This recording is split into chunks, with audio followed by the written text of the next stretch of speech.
Welcome to this channel again. This is Nkemo Kemri. I'm so glad you came this way again. In the previous two videos, I showed how every book of the Bible relates to the creation narrative. In the video following that, I showed how every chapter of the Bible relates to the creation narrative.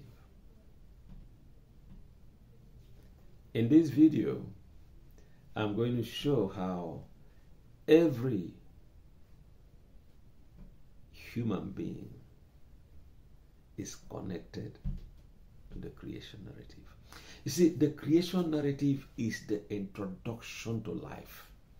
Is introduction to everything happening on planet Earth. It's introduction to everything. Introduction to the Bible, introduction to human beings, introduction to times and seasons, introduction to everything.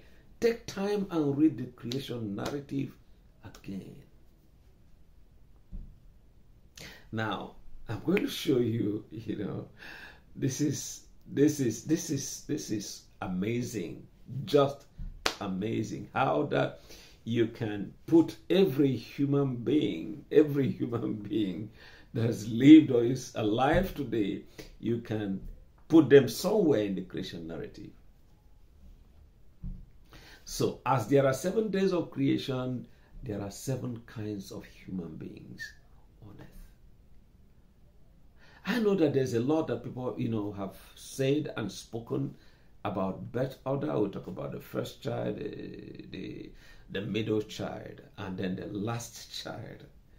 The funny thing is that even the middle child has a number.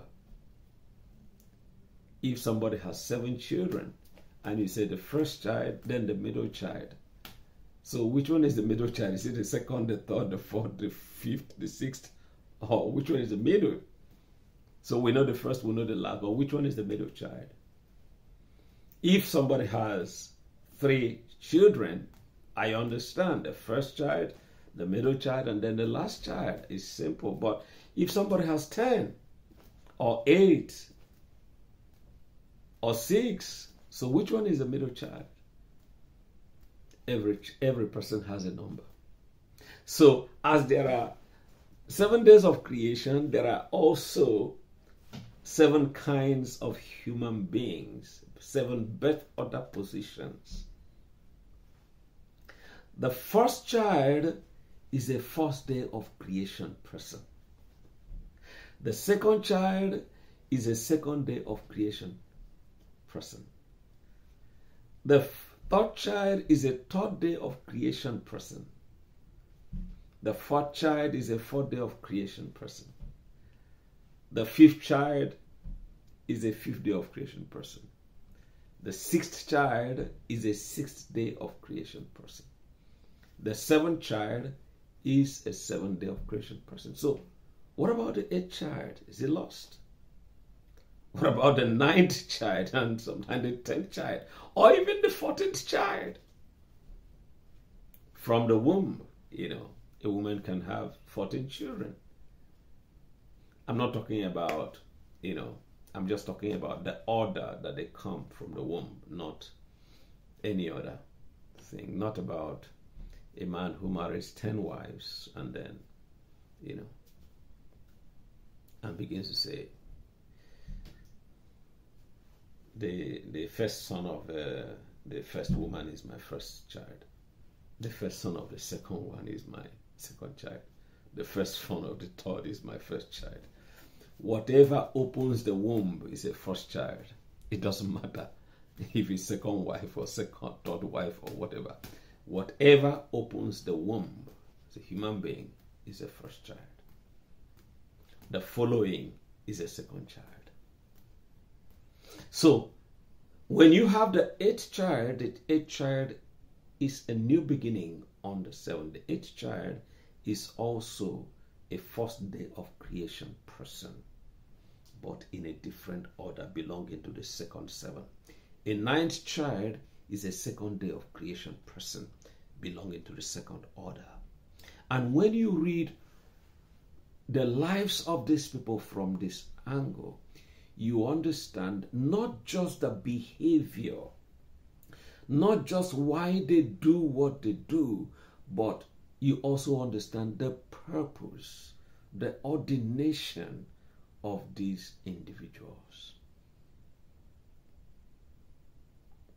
The first day of creation explains the ordination of the first child. The second day of creation explains the ordination, the fighting spirit of the second child.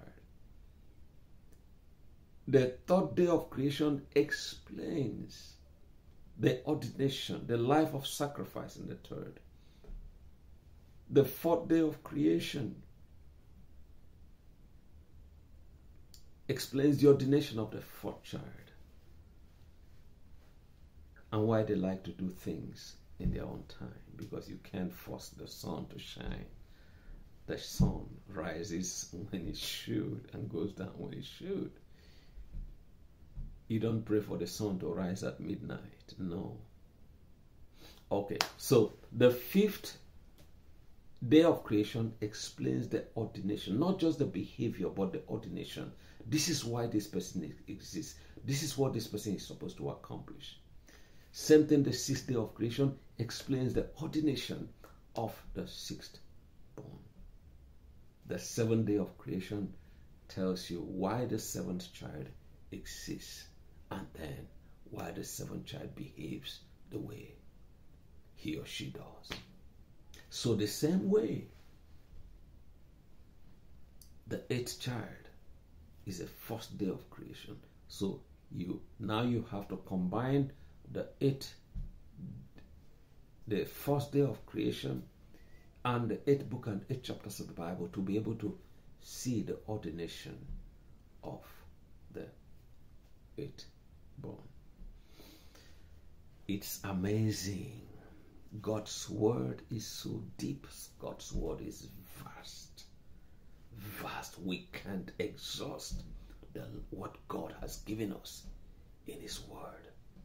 Your word is a lamp unto my feet and a light unto my path.